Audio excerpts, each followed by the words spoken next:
and let us all do we can to build a better future. Never worship your heroes. Never meet your heroes. Sometimes Americans make the mistake of turning politicians into their heroes. Now, the video that I'll be playing is a message from 229 former Bernie Sanders staffers that are urging the senator to sponsor a ceasefire now Senate resolution. I hope their message is effective. I really hope. I want this to be successful because how brutal will it be sending this message out and for all of us to witness in real time if Senator Sanders doesn't sponsor the ceasefire now Senate resolution. I mean, it is. I don't even know how I would even respond to this if Bernie Sanders just doesn't do anything. Because then again, it'll prove that not only was Jimmy Dore correct about Bernie Sanders being a cuck and a nutless spineless wonder, but he wasted everyone's time for the past 8 to 9 years. He wasted all of our time. It was nothing but words. So this video is from everyone's favorite life of the party individual. You know him, you love him. He won't make your cock fall off as you're listening to him tell the news. Give it for Ryan Graham. So well done, Ryan Graham, for putting together this wonderful collage. I hope these 290 people are successful. Okay, I mean, because it would be just sickening if he doesn't. Hi, Bernie. Hey, Bernie. Hi, Senator Sanders. My name is Raya Almasor. My name is Kevin Rabinovich. My name is Youngjung Cho. Nuseba. David Shore. Brianna Blewett. Michaela Kaplan. Anna Fertig. Lakshmi Devi Gopal. Daniela. Becca Rast. Waleed Shahid. My name is Erica England, and I work for you, Bernie. My name is Shabad Singh, and I worked for you, Bernie. Oh, God. Why is it that I'm just mentally preparing myself for the fact that Bernie has nothing to do with that Senate resolution for the ceasefire now? We were inspired by your campaign and leadership. In part because of your deep anti-war convictions. I am opposed to giving the president a blank check to launch a unilateral invasion and occupation of Iraq. Your fight for dignity and justice for all. And your deep commitment to the basic humanity of all Israelis and Palestinians. We are going to have to treat the Palestinian people with respect and dignity. As a fellow Jewish American, this is something that I've always admired about you and why I came to work for you. We are disappointed that you have not taken leadership in this moment, calling for a ceasefire. Particularly when grief is being weaponized by American politicians to support horrific atrocities by Israel against Palestinian civilians. And all of this is funded by our government. Ceasefire now! Ceasefire now! We are seeing a revitalization of the anti-war and pro-peace movement across the country. People of all races. I do call that into question because this anti-war movement, where were you at way earlier on?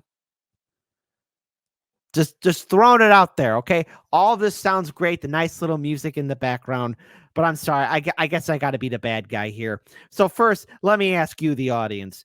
I want your input. We're going to have democracy in the chat, all right? Type 1 if you think Bernie Sanders is going to listen to this plea from his 300 former staffers and do the right thing. Type 2 if he ain't going to do nothing and just say, F you. I know. This makes me a bad person. It does. I'll see y'all in heaven while I'm in hell. But anyways, this anti-war movement, where are you at for Ukraine and all the other conflicts? I mean, again, it seems like a lot of people fell asleep as soon as Trump was kicked out of the White House in 2020. And there's just one thing that being involved in independent media has taught me, is that a lot of groups and organizations always get co-opted in the end by the Democratic Party. Races and faiths and backgrounds coming together for a political revolution in our foreign policy. You inspired a lot of these people, these activists on the streets today. You, Bernie, are the strongest voice in the U.S. Senate on progressive foreign policy.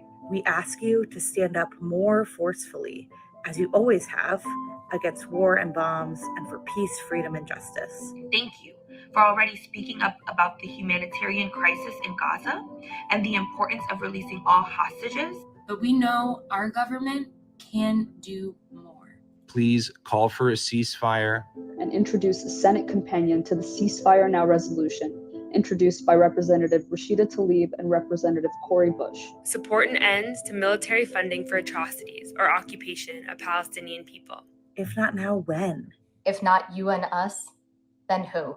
We believe in you. We believe in you. We believe in you. But he doesn't believe in you. I'm sorry. Maybe that makes me wrong to say that. Maybe I'm being too pessimistic. I know. I've been told I've been becoming more pessimistic now as time has progressed forward, but you would think he would. Maybe Bernie Sanders is taking some notes, from his colleague, Senator Fetterman, where his staffers are urging him to support a ceasefire. He's not doing it. And again, 16 former staffers are urging Senator John Fetterman to stop it. Now, Fetterman has made it abundantly clear that he's not going to do that. He is not for it whatsoever. So what makes you think Senator Bernie Sanders is going to do the same thing? There's an article here from Common Dreams where the article goes into detail. More than 300 former staffers urge him to lead a ceasefire resolution in the Senate. So all these people, again, from Bernie Sanders' campaign of 2016 and 2020, released an open letter Tuesday urging the Vermont Independent to sponsor a ceasefire resolution in the U.S. Senate as Israel's bombing campaign in the besieged Gaza Strip continues unabated. Sanders said last week that the bombs and missiles from both sides must end and has accused Israel of violating international law with its blockade on Gaza, but he has yet to express support for the ceasefire resolution led by Representatives Cori Bush and Rashida Tlaib in the House. The senator's former campaign staffers want him to spearhead a similar ceasefire effort in the Senate, where the Democratic leadership has thus far been in lockstep with the Biden administration's unwavering support for Israel's attack on Gaza. Listen to those former staffers. There should have been a huge red flag for all of you in 2020 as Bernie Sanders kept on saying that Joe Biden was his good friend. Now, remember, during the civil rights movement, both Biden and Bernie were on different sides. Biden was Republican segregationists and was against busing and desegregation. He was against the civil rights movement. Hell, Biden wrote the crime bill that Bill Clinton was more than happy to approve of. Bernie, he was getting arrested. Yes, he was marching with civil rights protesters and activists and organizers.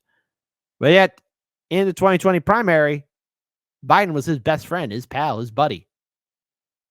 And when Biden got elected into office, did Bernie fight hard for any of his progressive policies? No. Progressives got nothing.